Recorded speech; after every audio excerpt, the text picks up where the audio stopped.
नमस्ते। आज हामी अलि गहिरिएर कुरा गर्दैछौँ नेपालमा जन्म दर्ताको प्रक्रियाबारे। सुन्दा सामान्य लागे पनि यो कति महत्त्वपूर्ण छ होइन? हो त नि। यसले त व्यक्तिको पुरै जीवनको लागि एउटा आधार बनाउँछ। त्यही त।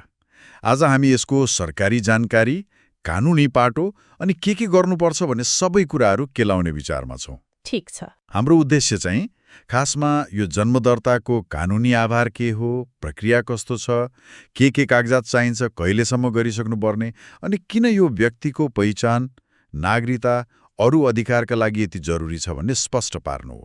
एकदम। अब कानुनी कुराबाटै सुरु गरौँ न त। हरेक नागरिकलाई जन्म दर्ताको हक हुनेछ भनेर। संविधानमै छ। हो। अनि मुलुकी देवानी संहिताले पनि व्यक्तिगत घटना मतलब जन्म, मृत्यु जस्ता कुरा दर्ता गर्नै पर्ने भनेको छ। तर मुख्य कानून चाहिँ जन्म, मृत्यु तथा अन्य व्यक्तिगत घटना दर्ता ऐन 2033 नै हो। यसैले सबै प्रक्रियागत कुराहरू तोकेको छ। मैले नै सुनेको थिएँ त्यो ऐनबारे। त्यसमै होला नि त्यो 35 दिनको कुरा, जन्मेको 35 दिनभित्र गर्नुपर्छ भन्ने। हो। त्यही ऐनले बच्चा जन्मेको 35 दिनभित्र सम्बन्धित वडा कार्यालयमा सूचना दिएर दर्ता गर्नुपर्छ भनेको छ। त्यो समय सीमा किन त्यति महत्त्वपूर्ण छ त?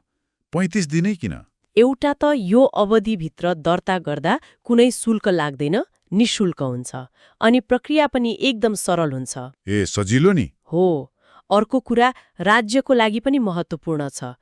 तुरुन्तै तथ्याङ्क अध्यावधिक हुन्छ नि त, अनि स्वास्थ्य, शिक्षा जस्ता कार्यक्रम बनाउन सजिलो हुन्छ। 35 दिन नाग्यो कि अलि झन्झट सुरु हुन सक्छ। प्रक्रिया चाहिँ कसरी सुरु गर्ने त? ल, कसैको बच्चा जन्मियो रे, अब के गर्ने त? सबभन्दा पहिला त बच्चाको स्थायी ठेगाना जुन वडामा पर्छ त्यही वडा कार्यालयमा जानु पर्यो। अनि त्यहाँ गएर जन्म दर्ताको लागि एउटा निवेदन दिनुपर्छ। उनीहरूले फारम दिन्छन्। अनि कागजात नि के चाहिन्छ? अस्पतालको त्यो जन्म प्रमाणपत्र त चाहियो नै होला है? नागरिकताको फोटोकपी पनि।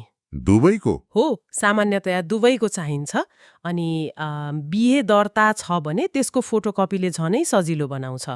कहिलेकाहीँ त्यो पनि माग्छन्। अनि त्यो फारम भरेर यी कागजात राखेर बुझाउने हो। दस्तुरको कुरा नि 35 दिनभित्र त सित्तैमा भन्नुभयो। बिल्कुल। 35 दिनभित्र कुनै पैसा लाग्दैन। तर त्यो समय कट्यो भने चाहिँ जरिवाना तिर्नुपर्छ। कति जति हुन्छ त्यो जरिवाना? धेरै त हुँदैन। ठाउँ अनुसार अलिअलि फरक पर्न सक्छ। तर सामान्यतया 100 देखि 500 रुपियाँसम्म होला।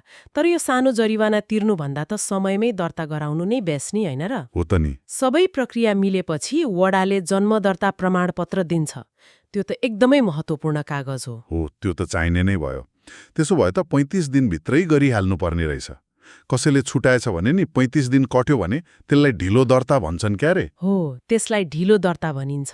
त्यसमा के फरक पर्छ त प्रक्रियामा?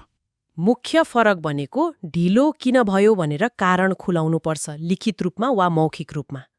कारण दिनुपर्ने। अनि कहिलेकाहीँ वडा सचिव वा अरू कुनै सम्बन्धित अधिकारीको सिफारिस पनि चाहिन सक्छ। अलि बढी सोधपुछ हुन सक्छ। ओहो। यसले गर्दा तुरुन्तै प्रमाणपत्र नबन्न सक्छ, अलि समय लाग्न सक्छ। पछि बच्चाले स्कुल भर्ना गर्दा वा अरू सरकारी काममा यही ढिलाइले गर्दा पनि कहिलेकाहीँ समस्या हुन सक्छ। त्यस्तो पो हुन्छ। आजकल त कति ठाउँमा अनलाइनबाट पनि आवेदन दिन मिल्छ भन्छन् नि, ई-भाइटल भन्ने प्रणालीबाट। हो, केही स्थानीय तहहरूले त्यो सुरु गरेका छन्। राम्रो कुरा हो।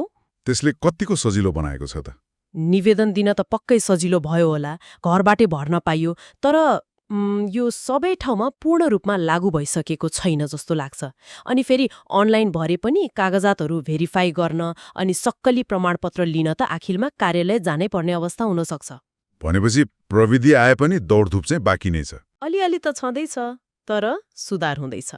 ल, त्यसो भए आजको हाम्रो कुराकानीको सार के भयो त भन्दा जन्म दर्ता भनेको सामान्य सरकारी काम मात्रै होइन, यो त हरेक बच्चाको पहिलो कानुनी चिनारी रहेछ।